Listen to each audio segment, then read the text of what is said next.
A recent study showed better quad growth after doing a whopping 52 sets a week. Should you be doing super high volume?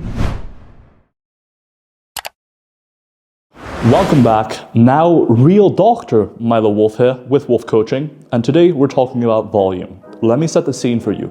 Before this study, a few years ago, the most up-to-date systematic review we had was by Schoenfeld and colleagues. In it, they compared 10 plus sets to fewer than 10 sets for hypertrophy. There was a weird classification of volumes wherein they just grouped over 10 sets into one group and under 10 sets into another group, and there weren't a lot of high volume studies looking at volumes of over 20 sets a week per muscle group at the time. But broadly speaking, here's what they found.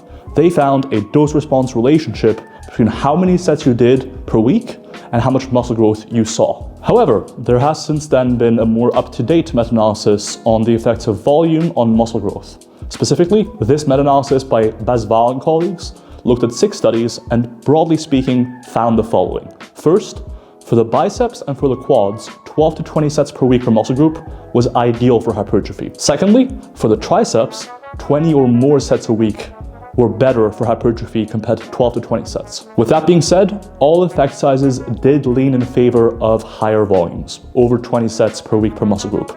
And so, while the differences between 12 to 20 sets and 20 plus sets weren't significant for the quads and for the biceps, just keep in mind that all effect sizes did lean in favor of super high volumes of 20 sets or more a week. At the time of this meta-analysis by Basval and colleagues, there had been a few studies looking at volumes in excess of 20 sets per week. However, this is where the recent study by Enes and colleagues comes in, where participants went all the way up to 52 sets of quads per week. Let me break down the study for you. There were 3 groups. Before they actually went on to train, they all had a washout phase and a familiarization phase.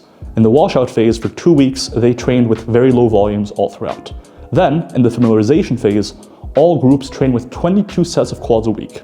From then on, for 12 weeks, the 3 groups were separated as follows. The first group, the constant volume group, stayed at 22 sets for the whole 12 weeks.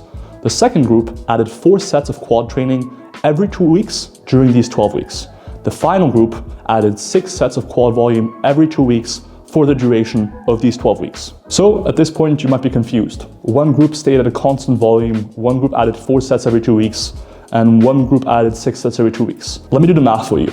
If you average these volumes out, one group stayed at 22 sets of quads a week, one group on average trained with 32 sets of quads a week, and the highest volume group trained on average with 37 sets of quads per week. All sets of quad training were taken to RPE 8, or about 2 repetitions in reserve, save for the last set of each exercise, where they were pushed to concentric failure. Between sets, participants rested for about 2 minutes. Additionally, participants were free to perform upper body training at their discretion, which often meant on other days they likely did perform some upper body training, and they also performed some pretty low volume hamstring training after their 2 weekly sessions of quad training. So for the 22 set group, that might look something like 11 sets of quads in one session on day 1, and later in the week for their second session, again, 11 sets of quads. Keep in mind, these were relatively trained participants. On average, they could squat about 3 plates, or about 140 kilograms, for 1 rep to powerlifting depth. Additionally, their nutrition was measured.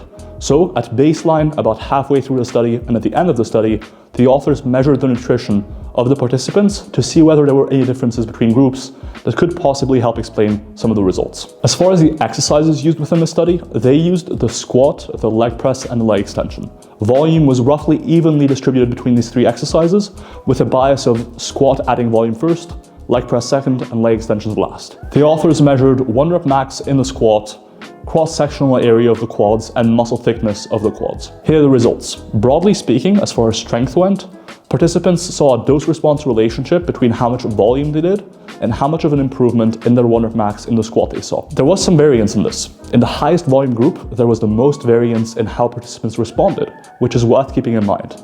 Additionally, in the highest volume group, on average, they were performing around 13 sets of squats a week. So they weren't doing 37 or 52 sets of squats a week. And now for the hypertrophy results. There were some differences in the measurements of cross-sectional area versus muscle thickness, but let's not read too far into those. Broadly speaking, there was a dose-response relationship between how much volume you did and how much growth you saw.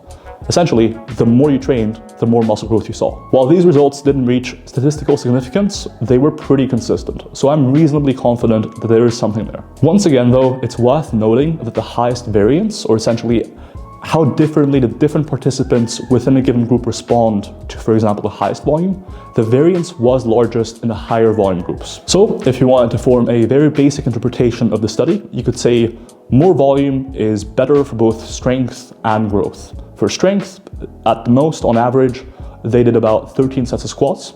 So that might be better than, say, 5 or 10 sets of squats a week for strength gains. And for hypertrophy, it seems like doing up to 37 average weekly sets leads to more growth versus doing average of 32 or an average of 22 sets. And I think that's a pretty reasonable interpretation. We'll get to what the rest of the data in the area says in a second, but before we do that, let me give you some more advanced interpretations of how you could see this study. First, you could interpret these results as saying adding volume every week or every 2 weeks might lead to better hypertrophy as compared to simply staying at the same volume. I don't think you'd be correct, and here's why. From the data we have overall, it doesn't seem as though manipulating volume week to week really causes any differences in hypertrophy. There's nothing inherently beneficial about it. However, we have pretty compelling data that more volume, all else being equal, is better for growth until a certain point, past which you couldn't recover. And keep in mind, within this study, one group constantly trained at 22 sets, the second group on average trained at 32 sets, and the final one, the highest volume one, at 37 sets.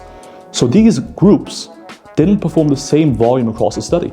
There were differences in the volume performed, not just in how they periodized volume or added volume week to week. And so my strong hunch as a sports scientist is that the results aren't because they added volume week to week, but rather because they performed different amounts of average volume. The second interpretation, which I think is pretty reasonable, is to note that there was high variance in the higher volume groups. As I mentioned, in terms of strength, in terms of hypertrophy, generally responses varied a bit more when you're talking about the highest volume group doing on average 37 sets of quads a week and up to 52 at the end of the study. Because there was higher variance, potentially what you could say is that some participants may have trained too much to fully recover and thus maybe saw worse gains than they would have if they trained a little bit less. Some participants saw much greater responses, so potentially for people who don't see much hypertrophy, doing more volume could be one approach, but on average, it does seem to deliver better hypertrophy. Basically, the high degree of variance just means you may want to individualize how much volume you're doing to maximize your growth. A final interpretation of the study could be that this is kind of in support of specialization phases for hypertrophy. In this study, they performed some hamstring training and they were free to train their upper body on separate days versus the quad training, but by and large, they very likely didn't perform as much volume for, say, their upper body and certainly not their hamstrings as they were for their quads. So essentially, they were performing a quad specialization phase. And by specializing on the quads and performing pretty ludicrously high volumes, it seems they saw more growth. And so potentially, specialization phases might be a really viable option. After all, you probably couldn't do 37 or 52 sets of quads a week on all muscle groups at the same time because you'd be spending like 20 hours in the gym. And that's the caveat number 1 from the study. Doing a super high volume approach for all muscle groups at once likely isn't feasible because of time constraints and potentially because of recovery constraints. There might only be so much your body can recover from before it simply cannot benefit from additional volume. And so if you were to try super high volumes for all muscle groups at once, you may not actually benefit from it, versus running a specialization phase, wherein you only increase volume to very high levels for a few muscle groups at a time. Caveat number 2. The people within the study were training very hard. Someone posed me a challenge, shout out Lamb McDonald.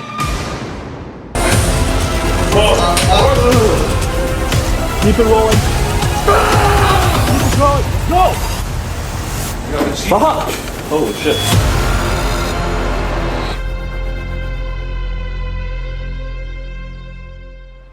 To perform one of these sessions, so one of those really hard sessions the participants in the highest volume groups were doing at the end of the study.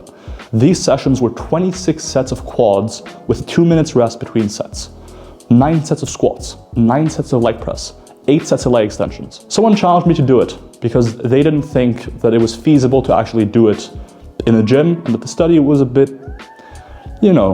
eyebrow raising worthy. I did the challenge, I completed the session, and let me tell you, it was hard.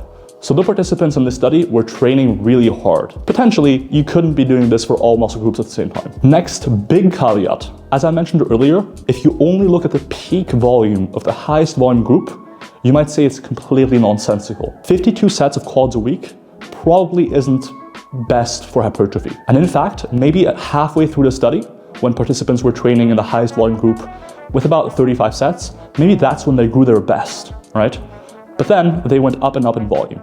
On average, keep in mind, we're comparing 22 sets to 32 sets to 37 sets. So don't go thinking that you need to do 50 sets for maximizing hypertrophy. To date, 52 sets is the highest volume any study has ever really looked at. More caveats. Perhaps the participants didn't estimate the reps in reserve or RPE super accurately. The research we have on how accurate people are within a lab context at gauging how many more reps they could do in a given set suggests they're usually less than 1 rep off, so they should be pretty accurate. However, when we're talking about this many sets with relatively short rest times, it may be the case that on average participants were a bit further from failure than you might be. Likewise, because of the short rest times within the study, each set becomes a little bit less potent. And so if you're resting 3, 4, 5, or maybe even more minutes between sets, you may find that you need fewer total sets to get the same hypertrophy. And so you might want to adjust these numbers downwards on account of each set becoming more potent with longer rest times. With all these caveats in mind, do these caveats actually invalidate the findings? I don't think so. And in fact, I think the easiest way to determine whether or not they should invalidate the findings is to look at other studies within this area. Let me break it down for you. Right now, besides this study, there are 5 other studies looking at volumes over 20 or 25 sets a week and comparing that to an approach of doing 10 to 20 sets a week per muscle group. Out of these 6 studies in total, 4 have found a benefit in terms of muscle growth to doing 20 or 25 or more sets a week compared to just doing 10 or 20. 2 have found no difference.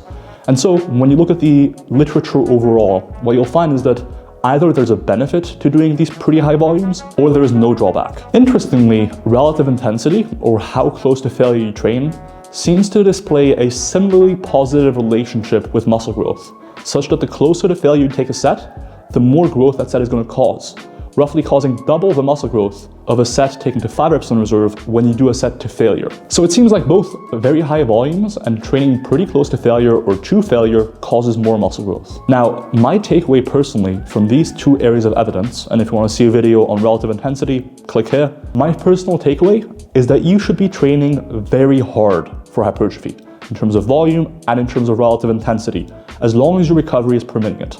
If your performance week to week is reasonably consistent or even creeping up a little bit, there are potentially more gains on the table if you choose to increase volume a little bit or train a little bit closer to failure on average. Whether you should be prioritizing training with really high volumes or training a little bit closer to failure is unclear. There is a meta-analysis on the way on this topic, and that's by my good friends Zach and Josh from Data Driven Strength, so keep an eye out for that. But for the time being, it's a bit unclear whether you should prioritize volume or training closer to failure. Let me give you some takeaways. First, we likely benefit from more volume than we previously thought, potentially for muscle growth, up to 20 or 40 sets per week. Now, this really creates an area for specialization phases. Because you don't have enough time to train typically with 30, 40 sets a week per muscle group for every muscle group at once, and because there might be some recovery concerns in that approach, specialization phases where you really try and focus on 1 or 2 muscle groups at once can be really beneficial in this regard. Equally, what I think you should do is generally just train a little bit closer to failure, add more sets than you usually would, and see how you respond. Maybe you don't even need a specialization phase. Second takeaway, doing 15 sets of squats a week roughly was better for strength gains than doing about 10 sets or about 6 sets of squats a week. And that's excluding accessory volume. In terms of accessories, they were again doing another 20 to 25 sets of quad training a week across the leg press and leg extension in the highest volume group. So if you want to maximize strength gains in the squat, you might want to do about 15 sets of squats a week, and that's excluding any accessory work. Takeaway number 3, whenever interpreting any of this volume research, keep in mind rest times are lower than you probably use, and they're usually only training 1 muscle group or 2 really hard. My final big takeaway, for hypertrophy, train hard, add more volume, train closer to failure. Provided you can recover from it, you will see more growth. And with a plant just falling down, this is the end of the video. If you enjoyed the video, comment, like, subscribe, donate to me on PayPal so I can actually fucking hang that plant up for a second. And I'll see you guys, my subscribers, in the next one. Peace.